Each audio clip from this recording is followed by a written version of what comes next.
Aujourd'hui sur Citation officielle, nous mettons à l'honneur Martin Luther King. Pasteur afro-américain s'est battu pour les droits civiques des Noirs aux États-Unis. Il était pour la paix, contre la pauvreté. Et s'il ne fallait retenir qu'une chose de Martin Luther King, c'est bien évidemment son discours qu'il a porté au niveau du Lincoln Memorial à Washington, I have a dream. En français, je fais un rêve. Ce qui compte chez un homme, ce n'est pas la couleur de sa peau ou la texture de sa chevelure, mais la texture et la qualité de son âme. À la fin, nous ne nous rappellerons pas les mots de nos ennemis, mais le silence de nos amis. J'ai le rêve qu'un jour, les 4 enfants vivront dans une nation où ils ne seront pas jugés pour leur couleur de peau, mais pour leur caractère. Nous devons apprendre à vivre ensemble comme des frères. Sinon, nous allons mourir tous ensemble, comme des idiots. Il faut accepter les déceptions passagères, mais conserver l'espoir pour l'éternité.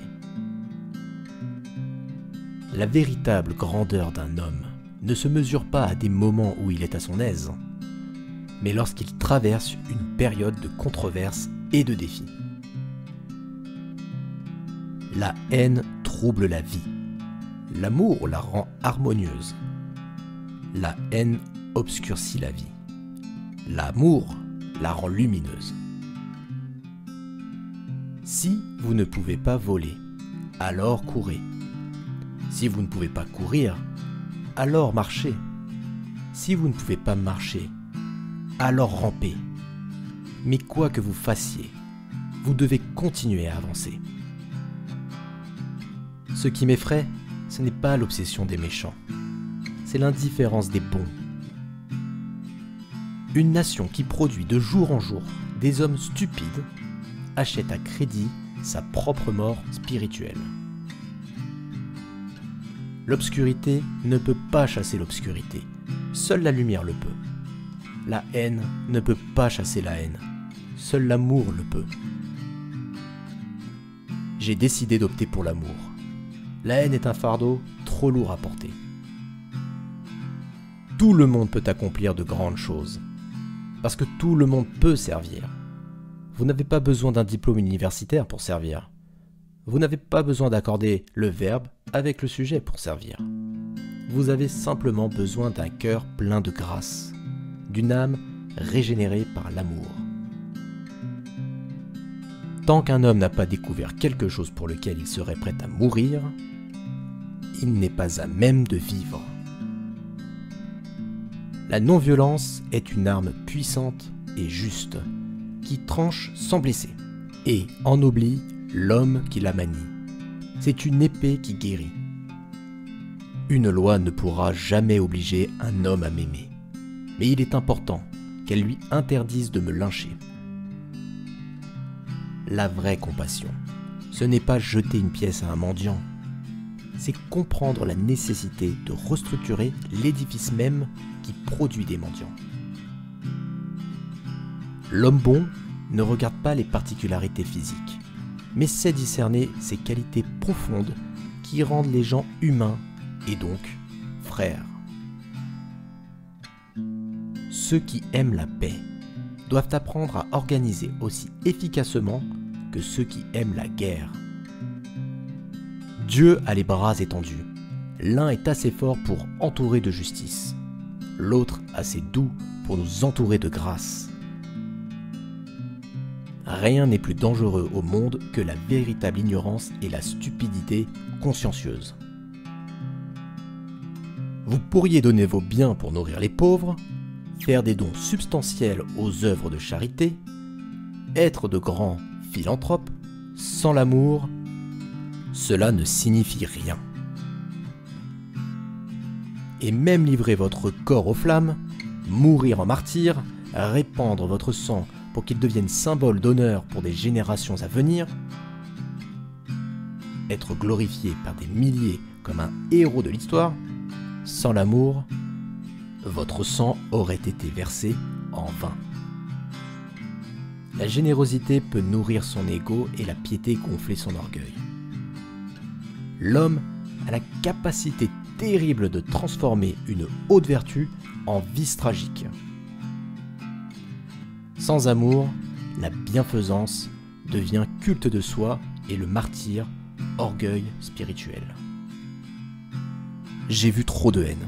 C'est pourquoi j'ai décidé d'aimer. Nos vies commencent à finir le jour où nous devenons silencieux à propos des choses qui comptent. Un homme devrait faire son travail si parfaitement que les vivants, les morts et ceux encore à naître ne puissent faire mieux.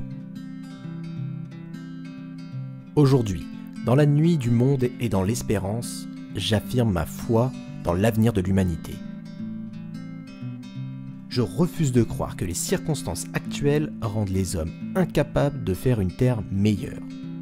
Je refuse de partager l'avis de ceux qui prétendent l'homme à ce point captif de la nuit que l'aurore de la paix et de la fraternité ne pourra jamais devenir une réalité.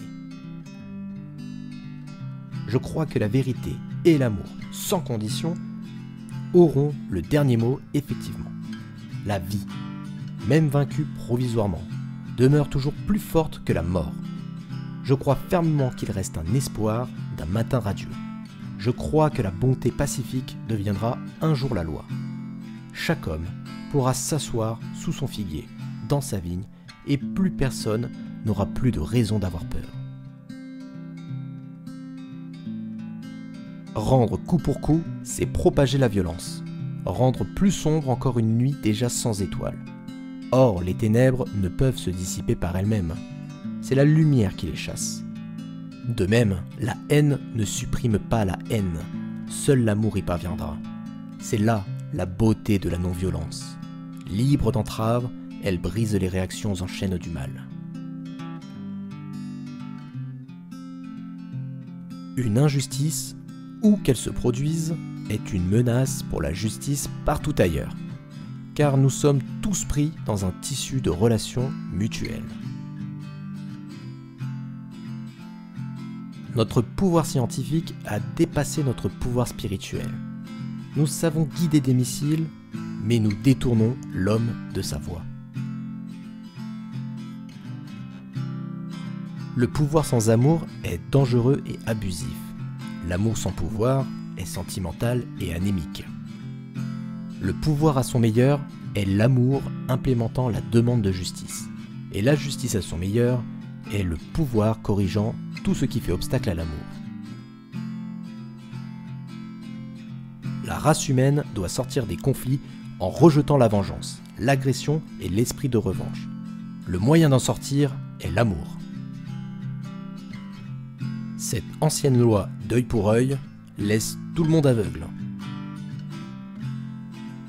Nous devons apprendre à vivre comme des frères, si nous ne voulons pas périr comme des sots. Rien n'est plus tragique que de rencontrer un individu à bout de souffle, perdu dans le labyrinthe de la vie. Si la mort physique est le prix à payer pour libérer mes frères blancs d'une mort spirituelle irrévocable, rien ne peut être alors plus rédempteur. Tout ce que nous voyons n'est qu'une ombre projetée par les choses que nous ne voyons pas. Je rêve d'un monde où l'on pourrait arrêter le premier venu au tournant de n'importe quelle rue, et ce faisant, en quelque sorte, du premier coup, son égal par le cœur, continuer avec lui, sans autre étonnement, sa conversation intérieure.